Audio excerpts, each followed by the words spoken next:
여러분 반갑습니다. 오늘도 말씀으로 우리의 영혼에 풍성한 은혜가 임하기를 주님의 이름으로 축원합니다. 오늘 본문 말씀은 빌립보서 1장 12절부터 18절인데요. 말씀 제목은 나의 매임으로 말미암아라는 제목입니다. 여러분 우리는 살면서 어떤 문제가 생기면 그 문제만 바라보고 이렇게 생각을 하는 경향이 있습니다. 그래서 이 전체적인 그림은 보지 못하고 삶의 한 단면만 바라보고 낙심하고 좌절을 할 때가 많은데요. 그러나 좋지 못한 상황이 인생의 종말을 의미하는 것은 아닙니다. 또 현재의 상황이 또 무작정 계속되는 것도 아닙니다.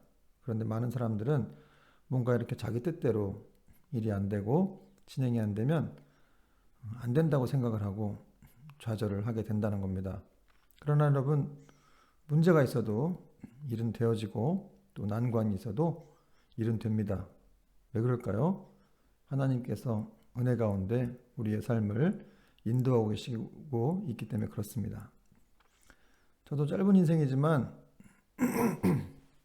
제 인생에 참 어려운 일들이 많았는데요. 지나보니까 다 해결이 되어 있더라고요. 돌아보면 그때 왜 그렇게 고민을 했을까 그런 생각들을 해보게 됩니다. 뭐 어떤 문제는 정말 창피해서 말도 못할 것들도 있는데요. 뭐 중학교 때 이제 고등학교 가기 싫어가지고 너무너무 고민하고 스트레스 받았던 적이 있었습니다. 그래서 위장병약을 1년 넘게 이렇게 먹은 적이 있었고 또 무엇을 하고 살아야 되나 또 어떻게 결혼할 수 있을까 이런 생각들을 많이 했던 것 같아요. 근데 지금 안 이루어진 게 없어요. 다 이루어졌습니다. 사실 저는 좀 가정이 어렵고 또 학대를 이렇게 좀 받는 그런 이제 아버지 밑에서 자랐기 때문에 사실 가정에 대한 소망이 없었는데 하나님께서 저를 위해서도 또 어떤 이렇게 분을 예비하고 계셨더라고요. 그래서 저는 사실 결혼한 게 너무 감사해요. 진짜입니다, 여러분 믿어주세요. 에, 여러분 그래서 정말 지금 생각해 보면 하나님께서 다 이렇게 이루어 가시는구나. 물론 시간이 지나는 동안 괴롭고 어려운 일이 있었지만 그래도 하나님의 인도하신 끝에 이렇게 왔다는 것이죠. 그러므로 여러분 우리가 어떤 문제를 볼 때 중요한 것은 무엇입니까? 전체적인 그림을 그리면서 보는 거예요. 하나님의 관점을 가지고 그 문제를 바라보는 것이 참 중요하다는 겁니다. 여러분 오늘 본 말씀은 사도 바울이 이 복음을 전하다가 로마 감옥에 갇히게 되죠. 그래서 빌립보 성도들이 크게 낙심을 하는 일이 있었습니다. 그러자 바울은 내가 이렇게 감옥에 매이게 된 것이 잘못된 일이 아니고 오히려 이 복음 전도에 더 진전을 이루는 일이 되었다라고 하는 것이 이렇게 말하는 것이 오늘 본문의 내용인데요. 오늘 말씀을 통해서 우리가 두 가지 정도로 한번 무엇을 배워야 될지 살펴보겠습니다. 첫 번째는 상황이 어려워도 하나님은 더 크게 역사하실 수가 있다는 사실입니다. 오늘 본문 12절과 13절 말씀 보니까 형제들아 내가 당한 일이 도리어 복음 전파에 진전이 된 줄을 너희가 알기를 원하노라.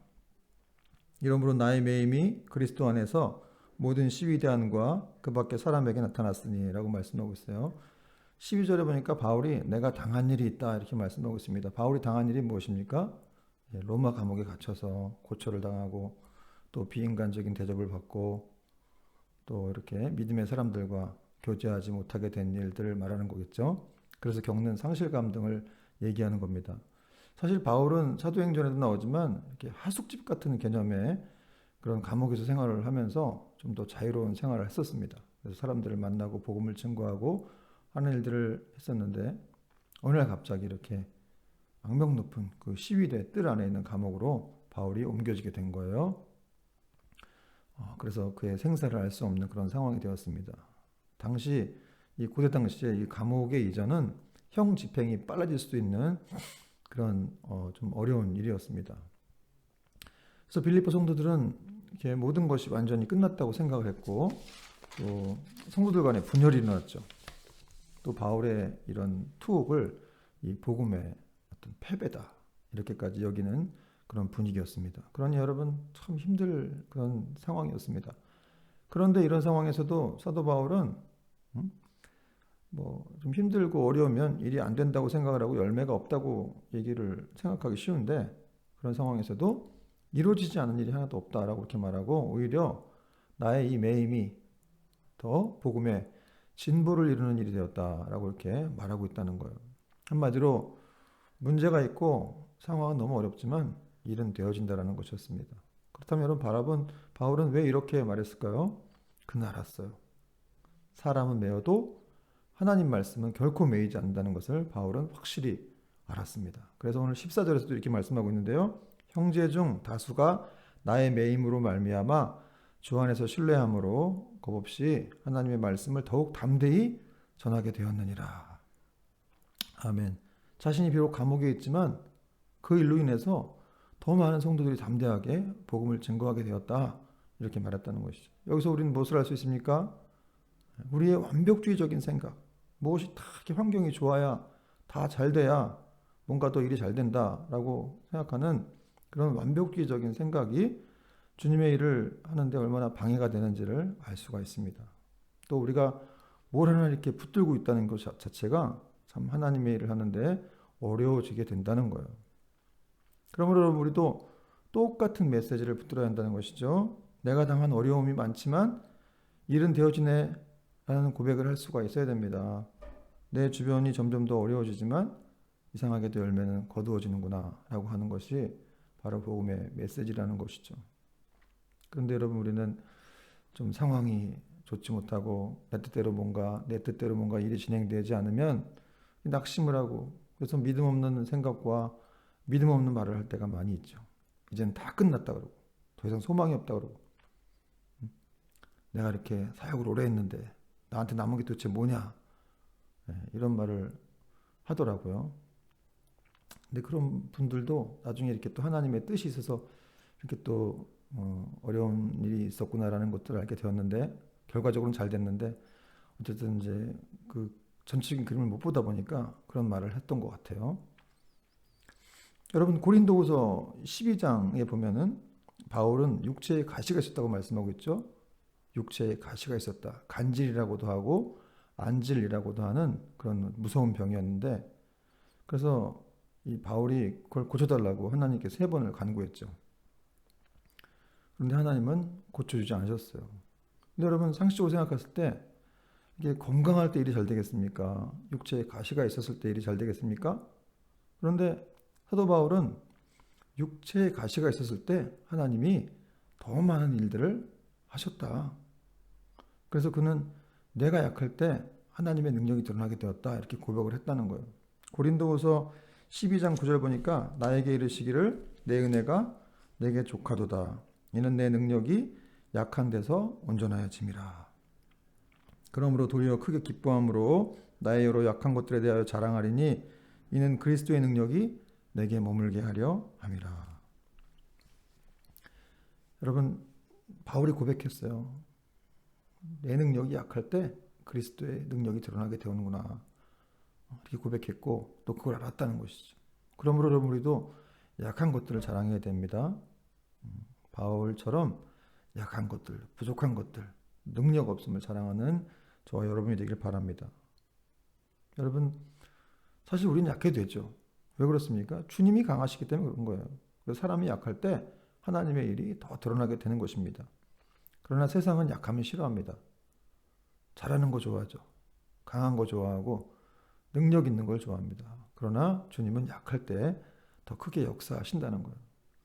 또 한국교회 역사를 살펴보면은 상황이 굉장히 암울하고 절망적일 때 하나님이 더 크게 일하셨던 것들을 볼 수가 있는데요. 여러분, 혹시 우리나라 한국의 최초의 순교자가 누군지 아십니까? 누굴까요? 한국분은 아니고요. 토마스 선교사님이라는 분인데요.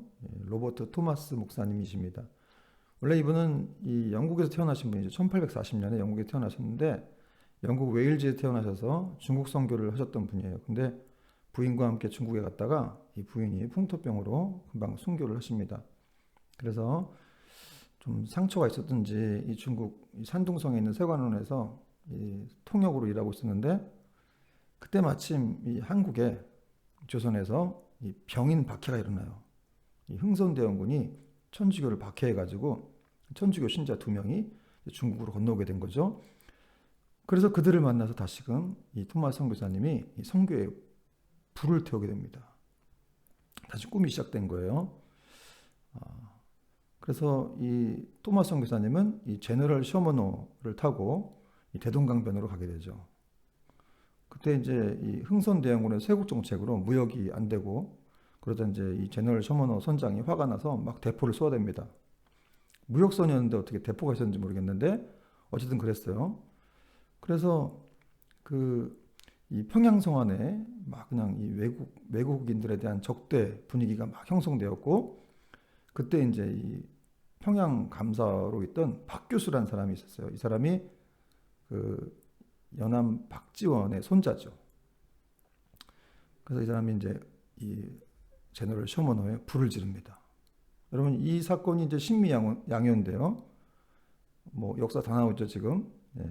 그래서 이 셔머노에 불을 붙고 마침 또 대동강물이 불어났었는데 이 서해 썰물의 영향으로 또 물이 빠져나가면서 대동강 이 물에 이 배가 자초돼요. 그리고 이제 불이 붙고 나서 거기서 선원들이 막 탈출했는데 그 가운데 이제 토마스 선교사님도 막 어쩔 수 없이 같이 한문 성경 3권을 들고 탈출을 했습니다. 그리고 이제 올라오는 길에 강변에서 이 퇴교 박춘권이라는 사람에 의해서 그 칼에 맞아 순교를 하십니다. 그때 목사님 나이가 27세였어요. 정말 안타까운 그런 꽃다운 나이였는데요. 근데 이 목사님의 죽음 이후에 놀라운 일들이 이제 벌어지게 됩니다. 그 상황을 목격하고 있던 최치량이라는 12세 소년이 있었는데 이 소년이 그 토마스 선교사님이 갖고 온 성경을 들고 가서 자기 집에 가지고 가려고 하다가 무서워가지고 이 평양 대동성을 지키고 있던 이 평양성 대동문을 지키고 있던 이 박영식이라는 사람에게 성경을 줘요. 이 박영식이라는 사람이 집에 가서 그 자기 이 벽에다가 이 성경으로 도배를 했어요. 벽지를 사용한 겁니다. 휴지로 사용하지 않은 게 참 다행인데요. 벽지로 이렇게 사용해서 벽에다 막 도배를 했어요. 그리고 나서 이 박영식이라는 사람이 그 벽지를 보고서 어떻게 읽었는지 예수님을 영접하게 돼요. 참 놀랍죠. 그리고 27년 후에 이 최치량이라는 이 아이가 자라서 이 박영식의 집을 사가지고 주막을 만들어요. 여인숙 주막. 그리고 이제 그때 마침 이 평양에 선교를 왔던 이 마펫 선교사님이 계셨는데 외국인이죠. 이분이 이 벽에 이렇게 성경이 도배된 것을 보고 이 최치량에게 접근해서 이 최치량에게 복음을 전합니다. 그리고 최치량도 세례를 받고 예수님을 믿게 돼요. 역사에 의하면 이 여인숙 주막에 온 사람들마다 이 성경 이 벽에 도배되어 있는 성경을 보고 정말 예수님을 믿는 야소를 믿는 그때 이제 예수를 야수라고 그랬는데 야소를 믿는 일들이 있었다 그럽니다. 그리고 이 여인숙 주막은 평양 최초의 이 널다리골 예배당이 됩니다. 널다리 교회라고도 하는데요. 그리고 이 널다리골 교회는 바로 1907년 평양 대붕이 일어났던 장대현 교회가 되는 겁니다. 여러분 여기서 최초의 이제 목사님이셨던 개신교 목사였던 이 길선주 장로가 이제 목사가 되는 일들이 있었죠. 여러분 이렇게 놀라운 일 아닙니까? 정말 이 모든 일들의 시작은 너무나 허무해 보이고 헛된 것처럼 보이는 이 토마스 선교사님의 한 작은 이런 죽음에서부터 비롯되었다는 것이죠. 이 터툴리안이라는 이 초대 교부가 이 교회는 순교자의 피를 먹고 산다고 했는데 정말 이렇게 이 토마스 선교사님의 이런 순교를 통해서 정말 한국 교회가 정말 꽃을 피우게 되었고 또 이 평양은 해방 전까지 아주 한국 교회의 중심지로 잘 쓰임 받았습니다. 여러분 이렇게 하나님 안에서 헛된 일이 없다는 거예요. 또 어떤 헛된 고생이나 쓸모없는 일은 없습니다. 시간이 걸리긴 했지만 하나님께서는 이러한 정말 허무해 보이는 죽음을 통해서 암울해 보이는 상황을 통해서 더 많은 일들을 하셨다는 것이죠. 그러므로 여러분 우리는 상황이 좋지 못하고 또 절망적으로 보일 때 어떤 일들이 그러나 그 배후에 하나님이 역사하고 계심을 우리는 믿어야 한다는 것이죠. 그래서 여러분 우리 그리스도인들에게는 우리 눈에 보이지 않을 때 아무것도 보이지 않을 때가 참 중요합니다.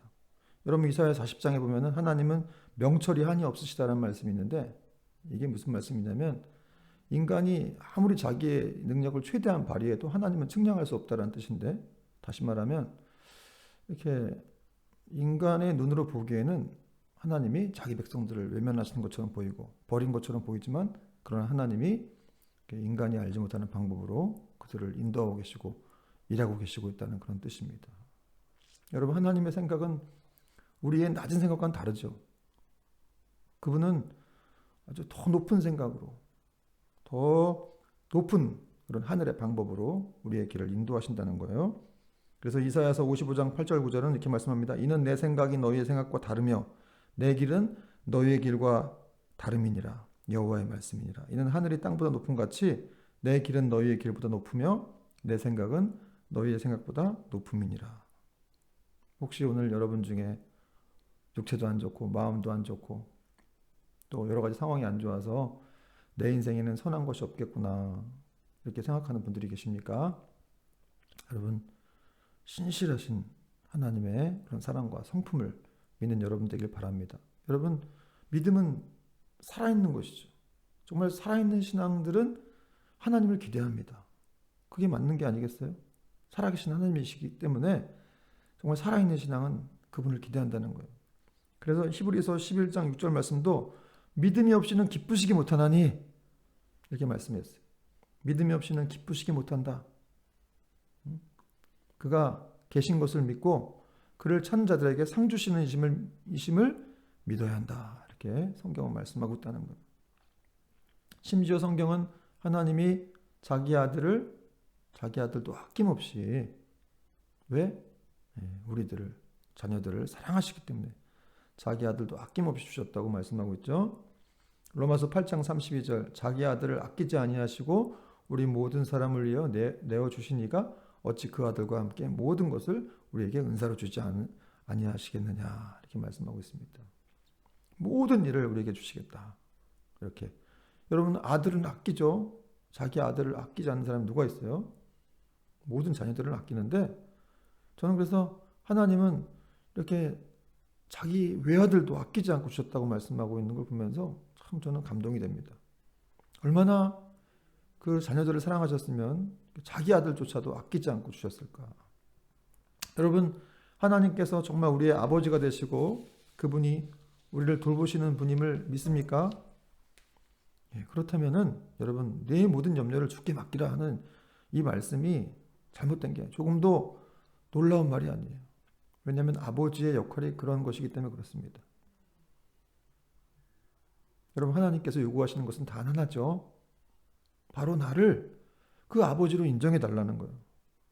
아무 염려하지 말고 나를 신뢰할 수 있는 아버지로 불러달라는 것이죠. 인정해 달라는 겁니다. 여러분, 하나님은 우리가 결코 우리의 짐을 다 어깨에 짊어지고 이렇게 짊어지고 다니는 그런 어리석은 자녀가 되기를 원치 않으십니다. 그러므로 여러분, 무언가 필요할 때 하나님 아버지께 고하고 아뢰는, 그래서 은혜를 누리는 저와 여러분 되기를 축원합니다. 여러분, 하나님은 우리 인생을 축복하시는 분이에요. 성 어거스틴이 이런 말을 했는데, 축복을 받으려는 우리의 열망보다 우리에게 축복을 주시려는 하나님의 열망이 훨씬 더 크다. 그렇죠. 아버지가 더 큽니다. 아버지의 사랑이 더 큽니다. 그 자녀에게 주시려는 그 아버지의 사랑이 더 크다는 거예요. 그런 것들을 분명히 믿는다면 여러분, 우리가 상황이 비록 좋지 못하고 어려운 상황이지만 끝까지 하나님을 신뢰하며 순례의 걸음을 걷는 저와 여러분 되기를 주의 이름으로 축원합니다. 마지막 두 번째 우리가 이 본문에서 알 것은 기쁨은 성도의 가장 큰 힘이라는 거예요. 여러분, 어려운 상황 속에서 성도가 붙들어야 될 가장 큰 또 한 가지는 바로 기쁨이죠. 여러분, 이 성경은 이 기쁨에 대해서 얼마나 강조를 하는지 몰라요. 왜냐하면 기쁨은 성도의 큰 힘이 되기 때문에 그렇습니다. 그리고 기독교의 상징이고 표지이기도 하죠. 그래서 이 바클레이라는 신학자는 이런 말을 했어요. 그리스도인은 웃음을 지니고 있는 그리스도의 기사이며 침울한 그리스도인은 그리스도인이라고 부를 가치도 없다. 좀 세게 말했는데요. 그리스도인이라고 침울한 그리스도인은 그리스도인이라고 부를 가치도 없다 그랬어요. 근데 여러분, 오늘날 코로나로 많이 침울해 있죠. 그런 분들 많을 거예요. 그러나 사실은 우리는 웃음을 지니고 있는 그리스도의 기사라는 거예요. 그리스도의 제사장이라는 것입니다. 여러분, 구원받은 성도들 또 그리스도와 진정으로 연합한 자들의 특징이 있어요. 그것은 바로 그들의 삶 가운데 나타나는 특징은 바로 기쁨이죠. 기쁨이 충만합니다. 여러분 한번 입을 이렇게 찢어보세요. 여러분, 우리 뇌가 이렇게 우리가 웃는 걸 잘 속는다 그러죠. 그래서 우리가 이렇게 입만 찢어도 뇌가 우리가 이렇게 웃는 걸로 생각을 해서 막 아드레날린이 나오고 그런다는 거예요. 여러분, 우리가 의식적으로라도 정말 웃을 필요가 있는 것 같아요. 근데 여러분, 성경도 이렇게 기쁨을 강조한다는 거예요. 근데 여러분, 이 기쁨은 세상에서 주는 그런 기쁨은 아니고 하나님의 자녀가 된 기쁨이죠. 근데 사실 이게 또 진짜 기쁨이에요. 그리고 그리스도인으로서 죄 사함을 받게 된 기쁨이고, 또 이 믿음의 공동체 안에서 연합하여 우리가 한 몸을 이루게 된 그런 기쁨입니다. 여러분, 이것이 진짜 기쁨이에요. 여러분은 사도 바울은 이렇게 본문에서 그리스도와 연합한 자의 특징을 가장 잘 보여주고 있는데요. 18절 말씀입니다. 그러면 무엇이냐? 거칠애로 하나 참으로 하나 무슨 방도로 하든지 전파되는 것은 그리스도니 이로써 나는 기뻐하고 또한 기뻐하리라. 여러분, 바울이 나는 기뻐하고 또한 기뻐하겠다라고 말했는데, 이 원어적인 뜻은 현재도 기뻐하고 앞으로도 계속해서 나는 기뻐할 것이다, 이렇게 강조하고 있는 겁니다. 여러분, 지금 바울이 있는 곳이 어디예요? 바울이 빌립보서를 기록하고 있는 곳은 로마의 감옥이에요. 로마의 감옥인데, 당시가 지금과 2000년 전에 2000년간의 이렇게 차이가 있으니까 2000년의 격차면 여러분, 문화와 풍습이 많이 다르겠죠. 실제로 이 바울이 있던 감옥은 땅속 깊은 곳에 있었고 햇볕이 안 들어와요. 그리고 오늘날의 감옥과는 달리, 오늘날의 감옥은 교화나 교정을 하지만 그런 목적도 없이 그냥 형을 집행할 때까지만 이렇게 잡아두는 그런 곳이었어요. 그리고 로마인이 아닌 경우에는 쇠사슬로 결박을 하고 아주 심하게 고문을 하고 그랬습니다. 그러니까 여러분, 이 사도 바울이 있던 감옥은 몇 년 전에 슬기로운 깜빵 생활인가요? 그런 드라마가 있었는데, 그런 소프트한 감옥과는 차원이 다른, 정말 소망을 가질 수가 없는 그런 감옥이었어요. 그런 감옥에서 바울은 나는 기뻐하고 기뻐한다, 이렇게 말했습니다. 또 특별히 당시에는 이 바울을 시기하고 질투하는 사람들이 있었어요. 그래서 이 바울을 해코지하려는 마음으로 복음을 전했어요. 그럼에도 불구하고 사도 바울은 나는 기뻐하고 기뻐한다, 이렇게 말했다는 거예요. 15절과 17절 말씀 보니까 어떤 이들은 투기와 분쟁으로, 어떤 이들은 착한 뜻으로 그리스도를 전파하나니 그들은 나의 매임에 괴로움을 더하게 할 줄로 생각하여 순수하지 못하게 다툼으로 그리스도를 전파하느니라. 여러분, 하나님 사랑하고 이웃 사랑하는, 또 영혼 사랑하는 마음으로 복음을 전해야 되는데, 정말 이렇게 바울이 감옥에 들어갔다고 자기가 이제 관심을 다 독차지하고 영향력을 발휘할 마음으로 이렇게 복음을 전하는 사람들이 있었다는 것이죠. 그럼에도 바울은 기뻐했다는 거예요. 왜? 그리스도만 전파되면 된다. 그럼 바울은 왜 이렇게 기뻐했던 걸까요? 이렇게 어려운 상황에서도 기뻐할 수 있었습니까? 그의 관심은 온통 예수님께 있었기 때문에 그렇습니다. 예수님만 증거되면 되고, 예수님만 드러나면 되고, 그분만 높여지면 되기 때문에, 그래서 전파되는 것은 그리스도니 그럼 나는 족하다, 이렇게 말했다는 것이죠. 여러분, 사실 바울이 이렇게 기뻐하라고 말하는 거 보면서 바울이 무슨 쾌활한 사람이거나 명랑한 사람이라고 생각할 수 있는데, 사실 성경은 그렇게 말하고 있지 않아요. 사실 바울은 쉽게 이렇게 실망도 하고 이렇게 좀 우울해하는 그런 우울질의 사람이었어요. 그 증거가 있는데요. 이 고린도 신자들이 바울에 대해서 한 말인데, 이 고린도후서 10장 10절을 보면은 이렇게 되어 있어요. 그들의 말이 그가 몸으로 대할 때는 약하고 그 말도 시원하지 않다 하니. 이거 완전히 모욕 수준이에요. 바울이 좀 모욕을 들을 정도로 이렇게 시원하지도 않고, 말이 시원하지도 않고 답답한 사람이었다, 이렇게 말하고 있습니다. 또한 바울 자신도 고린도서 7장 5절에서 이렇게 말했는데, 우리가 마게도냐에 이르렀을 때에도 우리 육체가 편하지 못하였고 사방으로 환난을 당하여 밖으로는 다툼이요 안으로는 두려움이었노라. 여러분, 바울 두려워했다는 것이죠. 여러분, 이렇게 겁 많고 소심한 사도 바울이 왜 이렇게 기뻐하라고 말했을까요? 그리고 본인도 기뻐했을까요? 그것은 왜냐하면 그가 바로 예수 그리스도를 믿는 그리스도인이었기 때문에 그렇습니다. 그래서 기뻐하라고 했던 거예요. 그리고 자기가 믿는 분이 그는 어떤 분인지를 확실히 알고 있었어요. 그러므로 여러분, 우리도 마찬가지예요. 어떤 상황에서도 무조건 기쁨을 잃지 않고 일하는 법들을 배워야 한다는 것이죠. 여러분, 어떤 사람들 보면 그냥 뭐 만나보면 전혀 기쁨이 없는 사람들이 있어요. 그리스도인임에도 불구하고 전혀 기쁨이 없어요. 늘 이렇게 그냥 얼굴에 짜증이 가득하고 짜증나 짜증나 이런 말들을 연발하고 말도 시니컬하게 하고 정말 좀 뭐라 한마디 해주고 싶어요. 예? 누구 흉내내세요? 이렇게 말하고 싶지만 저는 이렇게 또 그런 말을 직접적으로 하는 사람은 아니기 때문에 그렇게 말하지는 않습니다. 그러나 정말 그렇게 말하고 싶은 사람이 있어요. 응? 기쁨도 없고 짜증만 가득하고. 여러분 그러지 말아야 될 줄로 믿습니다. 여러분 오늘날 이렇게 교회와 이 복음 전도가 왜 이렇게 힘이 약해진 거예요? 우리가 세상과 구별돼야 되는데 그렇지 않기 때문에 그렇다는 것이죠. 여러분 믿는 사람은 구별돼야 됩니다. 뭔가 달라야 한다는 것이죠. 근데 똑같이 낙심하고 똑같이 두려워하고 똑같이 우울해하고 슬퍼하면은 결코 그런 일 갖고는 정말 하나님의 사람으로 인정을 받지 못한다는 것이죠.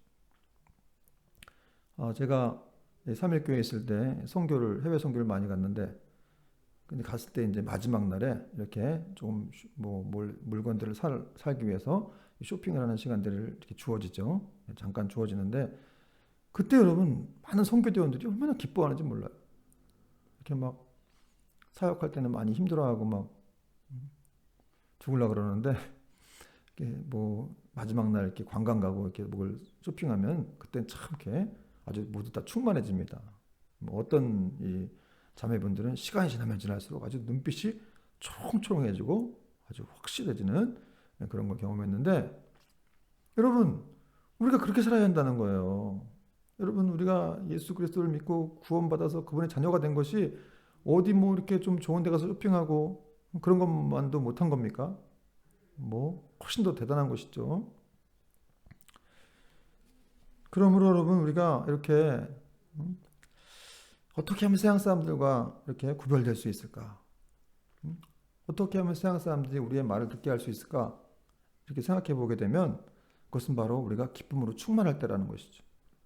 여러분 세상은 이렇게 악하고 소망 없는 세상이죠. 그래서 많은 사람들이 그렇게 생각하기 때문에 소망이 없어서 술을 먹고 마약을 하고 쾌락에 빠져 살아갑니다. 뭐 뭘 몰라서 그런 사람도 있겠지만 대부분은 뭐 이놈의 세상 그냥 한 번 있다 마는 거지 한 번 있다 가는 거지라는 생각으로 막 흥청망청 살아간다는 거예요. 근데 여러분 그렇게 실패자처럼 아무 목적 없이 살아가는데 여러분 만약에 우리가 그리스도인으로서 그들과 똑같이 살아가거나 또 가진 것 없고 가난하다고 우리도 소망 없이 그렇게 똑같이 살아간다면 여러분 그들은 결코 교회에 나오지 않습니다. 왜 그렇습니까? 교회 나가도 소망이 없구나. 똑같구나. 교회 다니도 별 수 없구나. 이렇게 생각을 하기 때문에 그렇다는 겁니다. 지금 여러분들 같은 표정으로 안 된다는 거예요. 네? 좀 더 기쁜 표정으로. 그렇다면 여러분 어떻게 하면 그들이 우리의 말을 주목할까요? 우리를 돌아볼까요? 우리가 기쁨으로 충만할 때, 우리가 정말 하나님 주시는 그런 말씀으로 무장하여서 하나님을 알기 때문에 그 무엇도 두려워하지 않고 그 어떤 것도 능히 이길 수 있다는 그런 인상을 세상 사람들에게 심어준다면 그들은 우리의 말을 하루속히 빨리 듣고 싶어 할 겁니다. 그리고 이것이 바로 참된 교회와 참된 성도의 모습이라는 것이죠. 혹시 여러분들 중에 기쁨이 없는 분들이 있습니까? 오늘 성령님께서 여러분의 눈과 마음을 열어주시기를 축원합니다. 여러분 간구하세요. 기쁨이 충만하게 해달라고 간구하십시오. 오늘 말씀의 결론을 맺겠습니다. 여러분 아무리 시험이 있고 문제가 많아도 상황이 어려워도 일은 됩니다. 하나님은 우리가 이거 최악이라고 생각하는 그런 실패의 상황을 통해서라도 얼마든지 더 크게 역사하실 수가 있고 더 우리를 주의 은혜 가운데로 인도하실 수가 있습니다. 그러므로 우리는 항상 기뻐해야 되는 것이죠. 모든 것을 하나님께 맡기고 합력할 손을 내주시는 그분을 믿고 기뻐해야 한다는 거예요. 기쁨은 그리스도인의 상징이라고 했죠. 특별히 우리의 기쁨은 빼앗길 수 있는 기쁨이 아니에요. 우리 기쁨은 세상에 속한 것이 아니기 때문에 그렇습니다. 하늘 아버지의 기쁨이기 때문에 우리 기쁨은 잃어버릴 수도 없어요. 잠시 잠깐 우리가 뭐 잊을 수는 있겠지만 순간적으로 사라질 수는 있겠지만 영원히 사라질 수 있는 것은 아닙니다. 그것은 바로 우리가 가진 유일한 특권이기도 합니다. 여러분, 주님 주신 우리 주님 앞에는 영원한 기쁨이 있다라고 말씀하고 있는데, 우리 주님 주신 그 기쁨을 붙들고 어떤 상황에서도 담대하게 승리하는 저와 여러분 되기를 주님의 이름으로 축원합니다.